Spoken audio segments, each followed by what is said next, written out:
السلام عليكم، كدايرين؟ لاباس عليكم؟ كلشي بخير؟ كلشي مزيان؟ نتمنى انكم تكونوا بخير وعلى خير. مرحبا بكم في فيديو جديد وقصه جديده. امي انا مشيت، قولي لبابا بالسلامه وتهلاو في روسكم. الوالده: بسلامه بنتي، الله يرضي عليك، كوني على بال وتهلاي في راجلك وسلمي عليه وسلمي عليه. قلت لها: بلا ما توصيني يا ماما، راني قاعده بشغالي وراجلي. عنقت ماما وخرجت، خديت طاكسي ومشيت للمحطة ديال الترين. شهرين وانا في دارنا. جيت نشوف ماما وبابا من بعد عام ديال الزواج ديالي بحكيم. توحشتو بزاف حيت هادي اول مره كنسافر لدارنا بعد ما تزوجت انا وحكيم. مفاهمين، كنبغيو بعضياتنا وما عمرو وقع بيناتنا شي مشكل. كيبغيني وكيتهلا فيا، واي حاجه بغيتها كيوفرها ليا، وحتى انا ما مقصراش من جهته. اللي بغاها كتحضر. عايشين حياة يتمنى اي وحدين متزوجين يعيشوها. كنخرجوا كل حد بجوجنا، ندوزو نهار على برا الدار وكنفوجو. كنت كنتسنى داك الحد يجي بفارغ الصبر، حيت السيمانه كلها كيكون خدام وكنشوفو غير بالليل. رجعت للدار في داك النهار اللي كان الحد. وصلت للدار ما لقيتوش، وهو عارفني باللي جايه. فين غيكون؟ مشى. دخلت الباليزه وحطيت صاكي وعيطت عليه، ولكن ما كيجاوبش. عاودت تعيط وعاودت تعيط وما كيجاوبش. قلبي تقبض عليا. خلعت عليه حيت مولفاش يطفي تليفونه بلا ما يقول لي فين كاين. هذه 11 ديال الليل وحكيم مازال ما دخل، تليفونه من الصباح وهو طافي. صافي غادي يكون طرات ليه شي حاجه. فكرت نعيط لدارهم، ياك ما يكون دوز نهار تما. شويه تحل الباب وقفت. قلت ليه: على سلامتك سيدي. قال لي: زينب جيتي؟ اوف والله حتى نسيت باللي راك جايه اليوم. سمحي لي يا حبيبه. انا: ايوا ياك ما نسيتيني بالمره كاع. علاش طافي تليفونك؟ عيطت عليك 100 مره وما كتجاوبش. قال لي: راه دي شارجه ليا وما كانش عندي فين نشارجيه. انا على فين كنتي بالسلامه. قال لي: وصافي غنبقاو هكا. راه قلت لك سمحي لي، نسيت باللي راكي جايه اليوم. وخرجت مع صحابي، ماماك وباباك لاباس عليهم؟ قلت ليه: كيسلموا عليك وقالوا لك علاش ما جيتيش معايا. حكيم: وراكي عارفه انت خدمتي كي دايره، راه غير نهار الحد اللي كنجلس، وحتى داك النهار كيبرزطوني فيه. المهم نسيت داكشي اللي وقع وقلت صافي حاكم راه غير نسى. وما دارش بالو معايا باللي انا جايه اليوم. بالليل كنت جالسه انا وياه وهو يصوني التليفون ديالو. ناض خرج باش يجاوب، ما مولفاش ليه ينوض من حدايا الا بغى يهضر في التليفون مع من ما كان. قلت صافي خليه، غير الخدمه اللي غيكونوا عيطوا ليه. وما بغاش يبرزطني معاه. في واحد العشيه حكيم جا بكري من الخدمه، دخل سلم عليا وشميت فيه ريحه الكارو. اويليش هادشي حكيم كيكمي. قلت خاصني نسولو حيت ما كنخبيو على بعضنا حتى حاجه.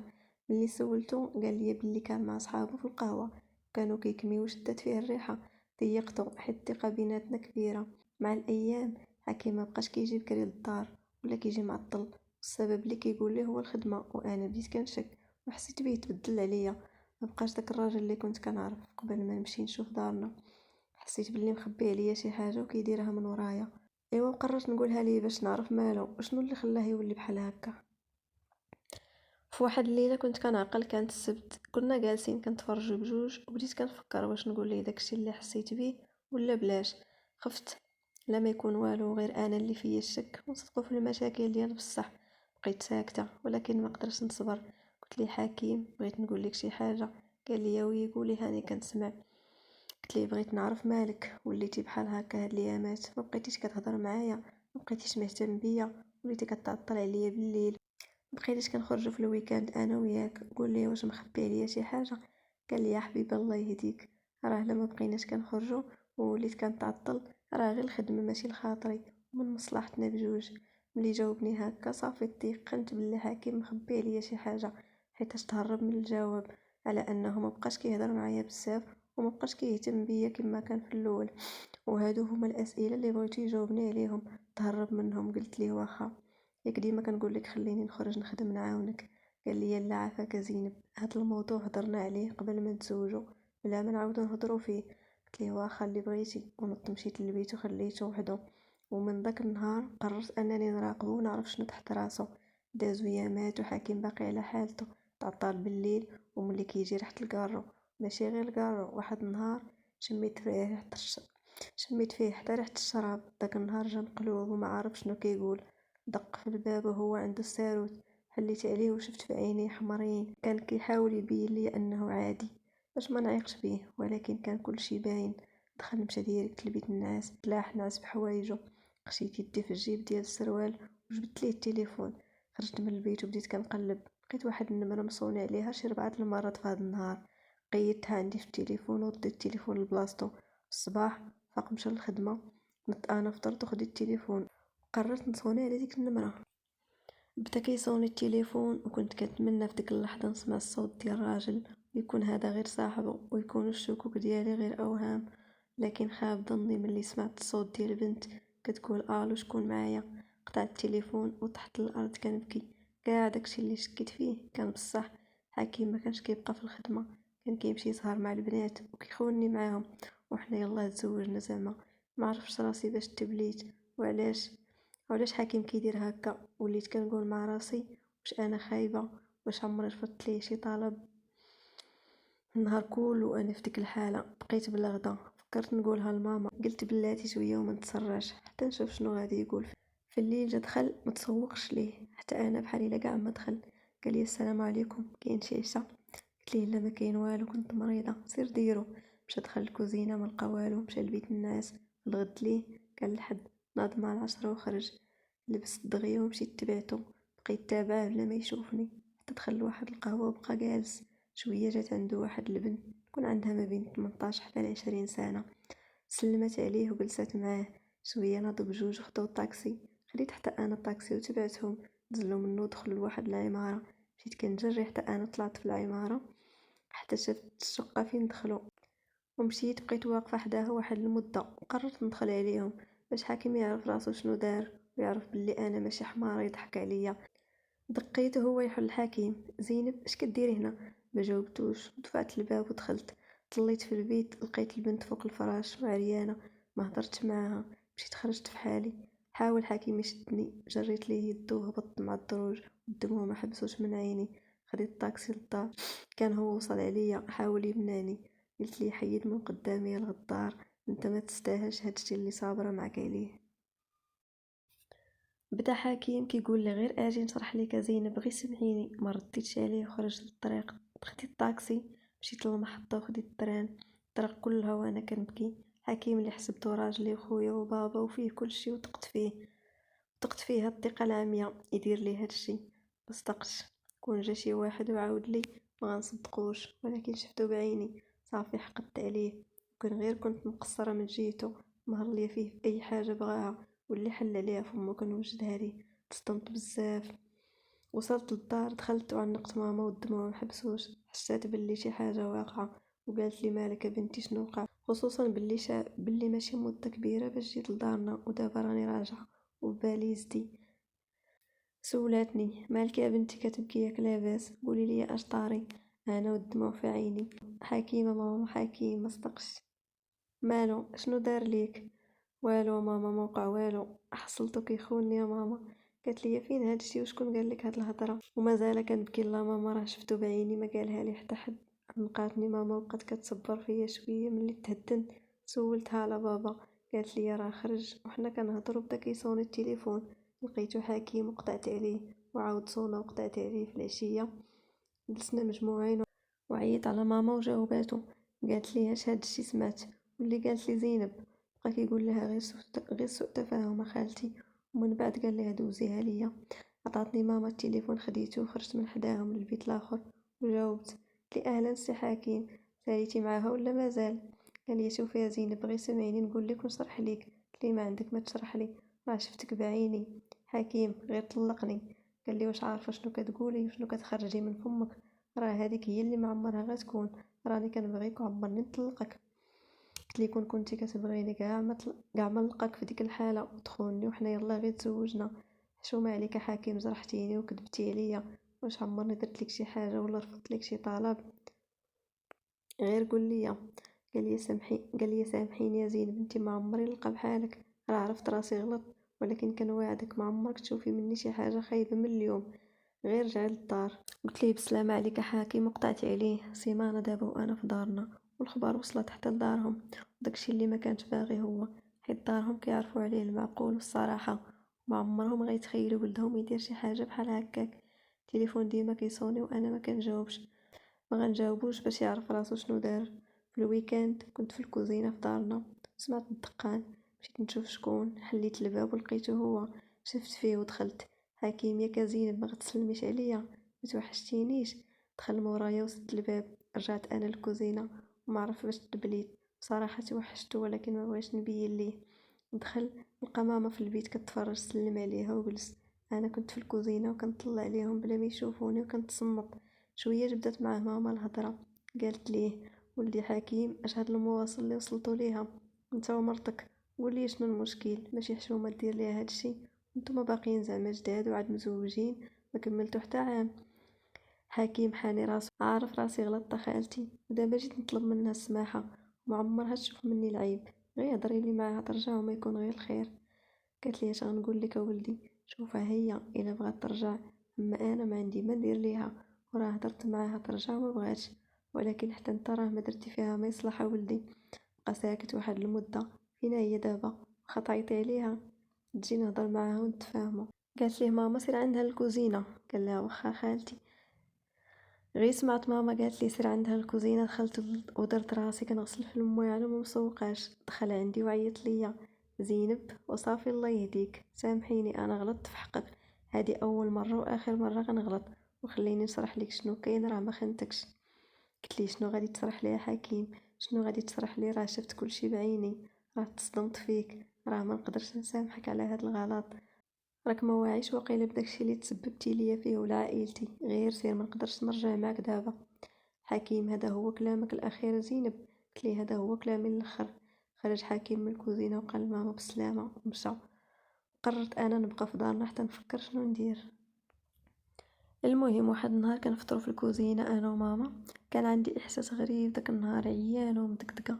شويه حسيت بالدوخه. حطيت اللي في يدي ومشيت كنجري للحمام. تبعتني ماما كتقول لي: لاباس؟ قلت لها: لاباس ماما. ولكن في الحقيقه ما كنتش لاباس. كاع داكشي اللي كليته في الفطور ديته وعينيا كيتغمضوا والدوخه في راسي.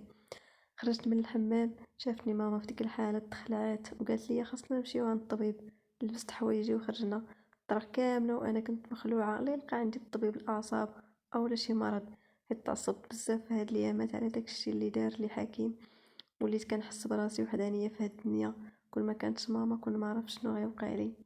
شافني الطبيب، دار الفحوصات وقال لي: نتسناو شويه هاني خارج عندكم. جلس وشاف فيا قال لي: واش مزوجه؟ قلت له: اه. هو يقول لي: ايوا مبروك راكي حامله. ملي نطق بديك الكلمه ما عرفش باش تبليت فرحانه ومصدومه في نفس الوقت. فرحانه حيت غيتزاد عندي بيبي وغنعيش الاحساس ديال الامومه اللي كنت كنحلم بيه شحال هذا. ومصدومه وما باغاش البيبي يتزاد في هذا الوقت اللي كنعيش فيه المشاكل مع راجلي ومازال ما عارفه واش غنبقى معاه ولا لا.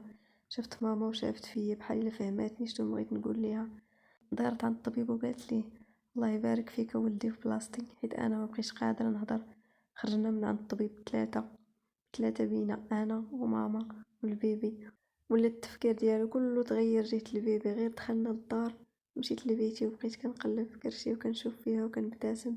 احساس واعر دساني في مشكلتي، واخا غير في ديك اللحظه بعدا وانا ساهيه مع كرشي حتى دخلت ماما وهبطت حوايجي دغيا. ولكن شافتني وجات عنقاتني وقالت لي: الله يفرحك بنتي ويسعدك، وان شاء الله ترجعي لراجلك. بداو الدموع كينزلوا من عيني وانا معنقه. اعز ما كان ملك في الدنيا. دازو يامات على الحمل ديالي. ماما بدات كتضغط عليا باش نعلم حكيم بالحمل ديالي. كانت ديما كتاكد عليا نقولها ليه. حتى استسلمت للرغبه ديالها. هزيت التليفون وعيطت عليه. جاوب هو فرحان. حسب لي بغيت نسول فيه. انا اصلا ما باغاش نتصل بيه، غير ماما ضغطت عليا.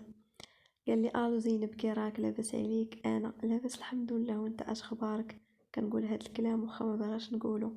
قال لي: توحشتك بزاف، وتوحشاتك الدار، وكتسناك وقتاش ترجعي. كنت كنتسناك تعيطي عليا، نتمنى تكوني سامحتيني وغادي ترجعي. قلت لي: اسمعني يا حكيم، شنو غنقول لك؟ انا راه حامله. حكيم النبره ديال الصوت تغيرات. واش بصح هادشي اللي كتقولي؟ راه غنطير بالفرحه، غيولي عندي بيبي انا وياك، وهذه هي الفرصه باش نرجعو. جاوبيني، ما ديريش راسك ما سمعتينيش. انا كنطلب منك السمع الف مره وبغيتك ترجعي. انا سمعتك حكيم، حتى تجي ونجلسو ونهضروا انا وياك. قال لي واخا، واخيرا وافقتي تهضري معايا وتعطيني فرصه نشرح لك شنو وقع بالضبط. واخا انا من غدا نجي لعندكم. قلت ليه ياك خدام غدا وغادي تكون مشغول؟ لا، حتى حاجه ما كتهمني اكثر من مرتي والبيبي، غنغيب من الخدمه وغنجي. قلت ليه واخا، يلا بالسلامه وتهلا في راسك. في الاول ملي هضرت معاه كنت عواله نبقى قاصحه في هضرتي، ولكن ما عرف شنو اللي خلاني نستسلم ونهضر معاه هكا. يمكن مازال كنبغيه وقلبي كيعرفو غير هو. بديت كنتنازل ملي قلت ليه يجي غدا نسمعو شنو غادي يقول، واش غادي يقنعني بهضرته ولا لا. الا ما قنعنيش نقدر زعما ما نسامحوش، لا غنسامحو واخا ما يقنعنيش. اكتشفت بلي ما نقدرش نعيش بلا بيه، وهادشي اللي درتلو غير غيره مني عليه، وباش ما عمرو يعاود يفكر حتى يشوف شي وحده اخرى. وحتى ملي عرفت بلي راني حامله بدات تغيرو فيا بزاف د الحوايج، واكتشفت الفراغ اللي خلاه حكيم. في الغد ليه وفي الصباح كنا مازالين كنفطرو، سمعت الدقان في الباب ونط بالزربه. حليت بلا ما نشعر، لقيتو حكيم وهاز في يدو الورد. هاد المره سلمت عليه وسولتو كي راه، ابتسمت في وجهه وخديت من عنده الورد وقلت ليه دخل. ملي دخلنا وجلسنا هضرات ماما معاه هي الاولى، بقات كتقول لينا اي والله يهديكم اولادي، انا راه ما نبغيش ليكم الفراق، ولكن انت ولدي حكيم ما نبغيش نسمع مره اخرى درتي شي حاجه لبنتي. تاو بعضياتكم راكم ما بقيتوش بجوج، راه وليد ولا بنيه جايه في الطريق، خاصكم ديروا ليه بلاصه، خاصكم ديروا ليه بلاصتو وتوجدوا ليه الظروف فين غيعيش. راه خاصكم تعاونوا بيناتكم. الله يهديكم. انا بقيت غير ساكته وكنشوف حكيم وحتى هو كيشوف فيا. شويه قالت ماما انا غنخليكم تهضروا بجوج وتفاهموا بيناتكم. خرجت ماما مشات لبيتها وخلاتنا بجوج. قال لي شفتي يا زينب، الحاجة أمينة بغات لينا غير الخير، حتى انتي صافي رطبي قلبك شوية وخلينا نرجعو كي كنا. قلت لي وراه ماما انت عزيز عليها وكديرك بحال ولدها، ولكن دابا بغيت نسمع منك شنو طاري، وبغيت نعرف علاش خليتيني ومشيتي تقلب على بنت اخرى. قال لي قولي لي واش سامحتيني بعدا. قلت لي سامحتك يا حكيم، غير عاود لي بغيت نعرف. قال لي واخا، غير باش تعرفي انا ما خنتكش. قبل ما نتزوجو كنت كنعرف واحد الولد كان صاحبي وعزيز عليا، بقينا على تواصل حتى من بعد ما تزوجنا. وفي ديك الايامات اللي مشيتي فيها لداركم كان عيط عليا وسول فيا واكد عليا باش نتشافوا، وفعلا كنت كنتلاقاه من مور ما كنسالي من الخدمه. كنمشي عنده للدار وكنلقى معاه صحابو اخرين والبنات كانوا ديما كيسهروا. كنت كنبقى معاهم، ولكن صدقيني ما عمري فكرت نكمي ولا ندير معاهم. بقاو عليا حتى زعمت وبديت نكمي معاهم، ولكن ما عمري درت شي حاجه مع شي بنت. داك النهار اللي شفتيني فيه مع هادي في ديك الدار، راه صاحبي كان خدام داك النهار وقال لي غتجي عندي واحد البنت بعيده شويه وما عندي كي ندير نتلاقاها، دابا زير انت تلاقاها وديها للبارطما ديالي وبقى معاها حتى نجي. قلت له لا سمح لي، وبقى كيطلب فيا حتى قلت له واخا. هي ملي مشيت انا في النهار الحد وتبعتيني ودخلتي ولقيتيها كتبدل حوايجها، وراه قلت ليها انا راه صاحبي صيفطني عندك وانا راه مزوج، يمكن ليك تسوليها الا بغيتي، ويمكن ليك تسولي حتى صاحبي، وما كان حتى حاجه بيني وبينها. واخا عارف راسي غلطت وما كانش عليا نقبل الاقتراح ديال صاحبي، ولكن صدقيني انا راه عمري خنتك ولا عمري فكرت نخونك، ولكن تلميت مع صحابي وسهرت معاهم ملي ما كنتيش، ودابا كنعاود نطلب منك السماحه. انا ملي سمعت هاد الهضره تهدنت شويه. المهم قال لي غير ثقي فيا حبيبه ديالي. قلت ليه باغي تهدني بهاد كلمه حبيبه ديالي وتاكل ليا مخي، وكنتمنى يكون هادشي اللي قلتي يكون صحيح. قال لي قلت لك غير الصراحه، علاش غادي نكذب عليك. داك النهار عمرو غيتنسى ليا. كنت جالسه في البيت كنطوي الحوايج حتى حسيت بالوجع، ما عرفت ما ندير. خديت التليفون عيطت على حكيم، قلت ليه جري دابا راه فيا الوجع. كنت غير وحدي، ماما ما قدرت تبقى معايا حتى نولد. جاتني واحد الخلعه اثرت عليا اكثر من الوجع. حكيم ما تعطلش، جا دغيا ومشينا للسبيطار. الوجع غادي وكيزيد وبدات كتجيني السخفه، كتقول لي الطبيبه راكي مخلوعه غير تهدني، كلشي غيدوز مزيان. تهدنت شويه حتى دخلت حليت عيني بشويه، درت على جنبي لقيت بنتي حدايا كتحرك، دزتها وعاودت تكيت. نزلت من عيني الدمعه سخونه. في ديك اللحظه دخل حكيم وشاف فيا وتبسم وباس لي على راسي وباس بنته. قال لي على سلامتك يا حبيبه. قلت لي الله يسلمك، عيطتي على ماما؟ قال لي غير ارتاحي، انت راه عيطت عليها وراها جايه في الطريق. عرفتي شنو كيشبه لك البيبي؟ انا بصح، وانا قلت زعما كيشبه لك انت اكثر مني. قال لي ويلا كيشبه لينا بجوج باش كلشي يبقى على خاطره. شويه دخلت الطبيبه قالت لي على سلامتك وعلى سلامة البيبي، طلبات من حكيم يلتحق بها باش دير معاه الاجراءات. مشاو خرجوا بجوج. طليت على البيبي طليت على البيبي لقيتها نعسات، ورجعت حتى انا نعست حيت كنحس براسي عيانه بزاف. حليت عيني كنلقى حكيم وماما هازين البيبي وكتبوس فيه. شافتني فقط وعنقاتني وباركات ليا وفرحات بزاف حيت غادا تشوف اول حفيدتها من بنتها الوحيده. بكات وبكاتني معاها حتى دوا حكيم وقال ايوا زينب فكرتي فشي سميه لبنتنا؟ جاوباتو ماما وقالت ليه انا اللي غادي نسمي حفيدتي الا قبلتو عليا. حكيم الله ودي الحاجه على راسنا وعينينا. قلت لي شنو بغيتي تسميها ماما؟ قالت لي غنسميوها ندى. قلت لها واو زوينه كتحمق هاد السميه، عاري ليا نبوس بنتي ندى. درنا السبوع لندى، حضروا فيه عائلتي وعائلته الصغيرة، ورجعت فيا الحياة بعد المشكل اللي طرا اللي كان غادي يغير حياتي كلها. ولكن الحمد لله ما تصراش، صلحنا المشكل وعشنا من أحسن الأزواج. ولكن من بعد دوك اليامات جا حكيم متوتر شوية، حسيت بيه باغي يقول لي شي حاجة. وقلت لي حكيم ياك لاباس؟ كتبان لي ماشي هو هداك. قال لي ما عندي ما نخبي عليك، عندي شي اخبار ما عرفش واش غتعجبك ولا لا. قلت ليه الله يسمعنا خبر الخير، غير قول لي انا كنسمعك. قال لي المهم راه الخدمه ديالي قرروا باش يصيفطوني لفرنسا نخدم تما، المشكل ما غاديش نرجع للمغرب مازال، وخاصك تمشي وتعيشوا معايا تما. خلعتيني، انا مستعده نمشي معاك لاي بلاصه، المهم هو نكون معاك. حكيم عنقني، الله يخليك ليا انا كنت خايفك لما تبغيش تمشي معايا. قلت ليه بصراحه انا بصراحه غنفتقد ماما وبابا، ولكن راجلي وبنتي هما الاولين. المهم تقبلت الخبر اللي قال لي حكيم، صراحه كان عليا نتقبله حيت ما بغيتش نعاود نخلي حكيم بعيد عليا ولو لحظه. قررت نمشي نعيش معاه في فرنسا. علمت ماما بالخبر وما كان عليها حتى هي غير تقبل تدعي معايا، وقالت لي اي عطله كانت عند حكيم تجي المغرب ندوزوها معاها. تودعت مع ماما وعائلتي، بكيت بزاف حيت الفرق صعيب، خصوصا مع ماما اللي كنت قريبه منها بزاف وكانت كتعاوني في اي حاجه. وجا الوقت اللي خاصني نعول غير على راسي وغنعيش في الغربه بعيده على حبابي.